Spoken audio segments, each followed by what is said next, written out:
ஸ்ரீ ஈசன் ஜோதிட அறக்கட்டளையின் 35வது ஜோதிட மாத கருத்தரங்கிற்கு வருகை புரிந்துள்ள அனைத்து ஜோதிட குருமார்களுக்கும் ஆண்டவர்களுக்கும் சான்றோர்களுக்கும் வணக்கத்தை தெரிவித்துக் கொண்டு, உங்களுக்கான அதிர்ஷ்ட தெய்வம், அதாவது எந்த தெய்வத்தை கும்பிட்டா நாம் நல்லா இருக்கலாம், எப்படி வாழ்க்கையில் முன்னேறலாம், எந்த தெய்வம் நமக்கு கஷ்டத்தை நீக்கும், கை கொடுக்கும், இப்படியெல்லாம் நிறைய பேர்த்துக்கு எனக்கே கூட இருந்திருக்குது ஒரு காலத்தில்.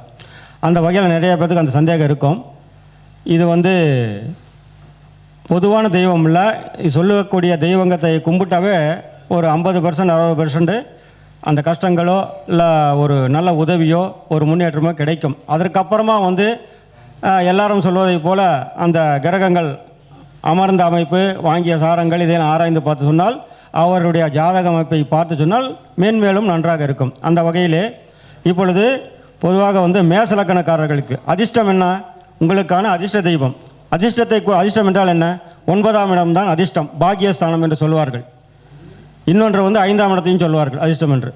ஆனால் நாம் 9ஆம் இடத்தை எடுத்துக்கொள்வது மிகவும் நல்லது.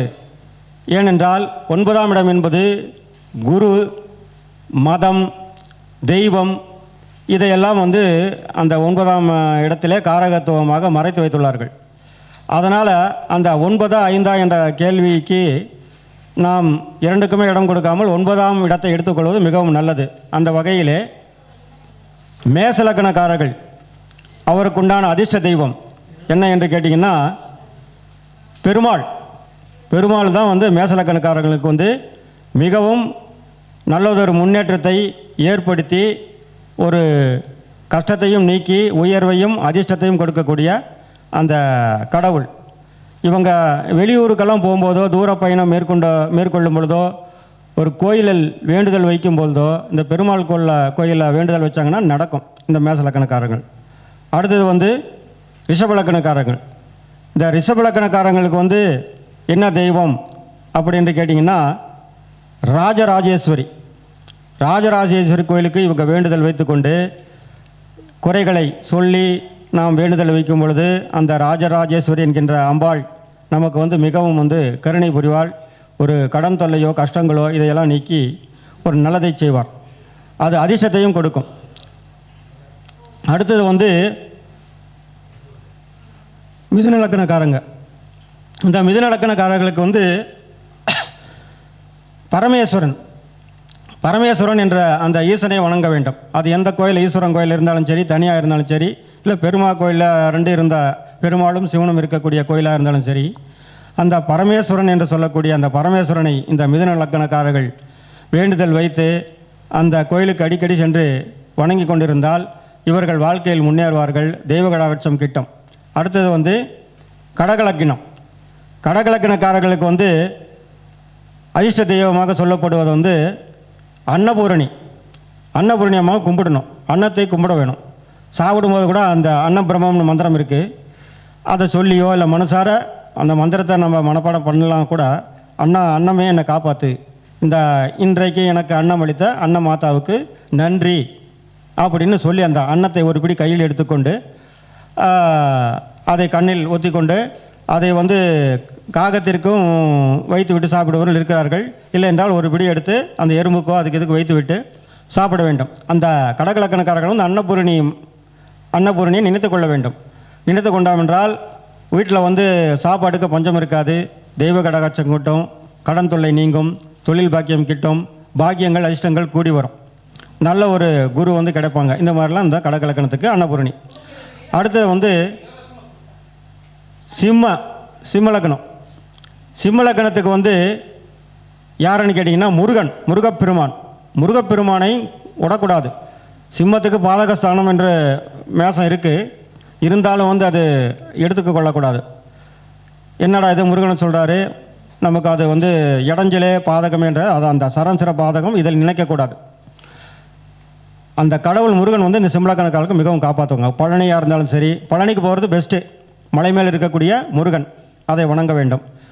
இல்லை முடியலை, முருகன் கோயில் போக முடியல, பழனிக்கே போக முடியலன்னா பக்கத்தில் இருக்கிற முருகனையும் வணங்கலாம்.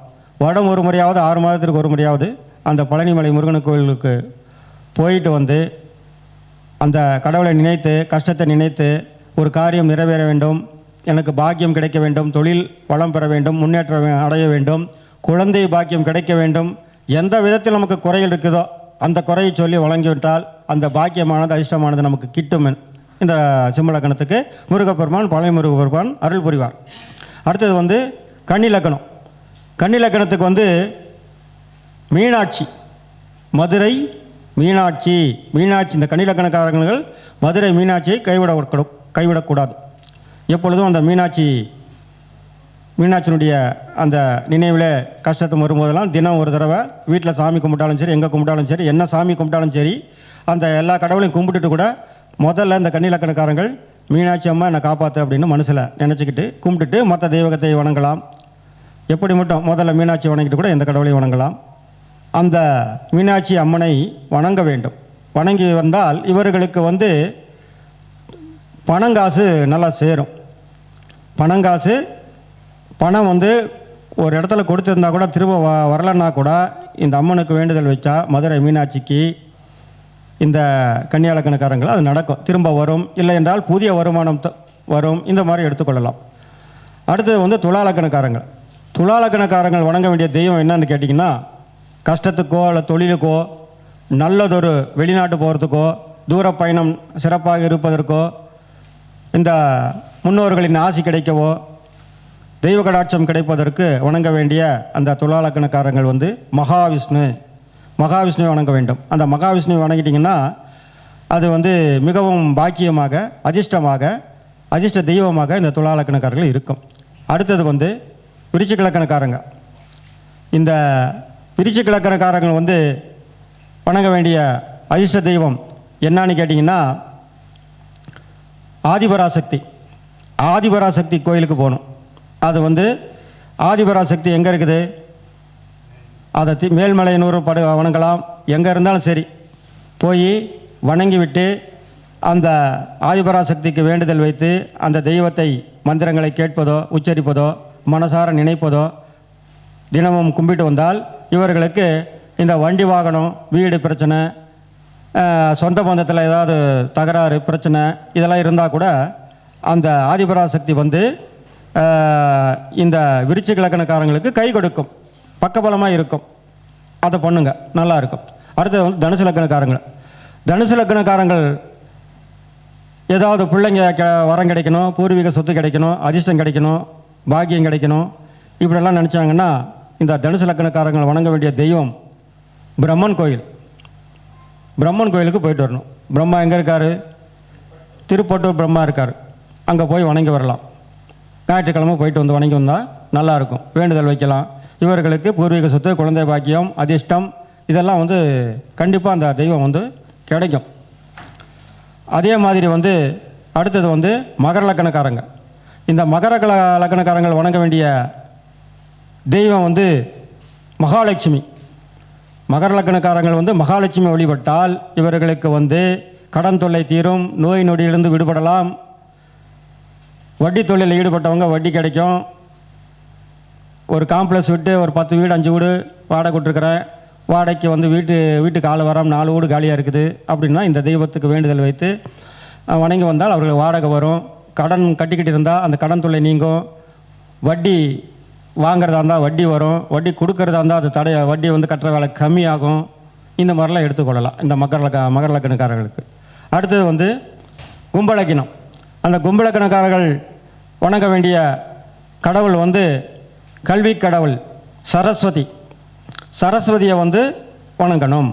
இந்த சரஸ்வதியை வணங்கி வந்தால் இந்த கும்பலக்கணக்காரர்கள் அதிர்ஷ்ட தெய்வமாக அந்த சரஸ்வதியை வணங்கி வந்தால் அவங்களுக்கு சமூகத்தில் ஒரு நல்ல பெயர் ஏற்படும். சமூகத்தில் அக்கம் பக்கத்தில் ஏதாவது சண்டை கண்டை இருந்தால் கூட அதையெல்லாம் சண்டையெல்லாம் நீங்கி சுமூகமாக அந்த ஏரியாவுக்கு போனவ இவரா பழனிசாமி இருக்காரா, அவர் நல்லவர், ரொம்ப கச்சிதமான ஆள் அப்படின்னு பேர் சொல்கிற அளவுக்கு புகழ் ஏற்படும். நல்ல கணவனாக இருந்தால், அதாவது கல்யாணம் பண்ணுற ஆண்களாக இருந்தால் வரனுக்கு நல்ல பெண் கிடைக்கும், பெண்ணாக இருந்தால் நல்ல வரன் கிடைக்கும். இந்த கும்பலக்கணக்காரர்கள் வேண்டுதல் வைக்க வேண்டிய அந்த கடவுள் சரஸ்வதி. இந்த மாதிரியெல்லாம் இந்த கடவுளை ஒவ்வொருவரும் வணங்கி வந்தால், அந்த அதிர்ஷ்ட தெய்வமாக நான் சொன்ன தெய்வங்களை வணங்கி வந்தால் கண்டிப்பாக நிச்சயம் வந்து எல்லாத்துக்கும் பலன் கொடுக்கும். அடுத்தது மீன லக்னம். மீன லக்னக்காரர்களுக்கு வந்து வணங்க வேண்டிய அதிர்ஷ்டமான தெய்வம், பாக்கியமான தெய்வம், பிரச்சனைகள், தடை, துன்பங்கள், துயரங்கள் இதெல்லாம் நீங்குவதற்கு ஐயப்பன். ஐயப்பனை வணங்கி வந்தால் நீங்கள் சபரிமலைக்கு போகிறீங்களோ இல்லையோ, போனால் மிக நல்லது. வருஷத்துக்கு ஒரு மாலை போட்டு போகிறாங்க, நல்லது இல்லையா? இப்போல்லாம் வந்து எல்லா ஊர்லேயும் ஐயப்பன் கோயில் கட்டிட்டாங்க, சாய்பாபா கோயில் கட்டிட்டாங்க. அதெல்லாம் அவங்க கோஷ்டி மாதிரி ஆகிப்போச்சு. தவறில்லை, கடவுள் தான் பெருகுது. அதனால் வந்து இந்த மீன லக்னக்காரர்கள் ஐயப்பன் கோயிலுக்கு அவர்கள் இருக்கின்ற உள்ளூரிலோ அல்ல சபரிமலைக்கோ சென்று வந்தால் அது அந்த திடீர் அதிர்ஷ்டம் கூட ஏற்படும். திடீர் அதிர்ஷ்டம் ஏற்படும். இந்த பிரச்சனைகள், துன்பங்கள், துயரங்கள் இதெல்லாம் வந்து கட்டுப்படும், வராது.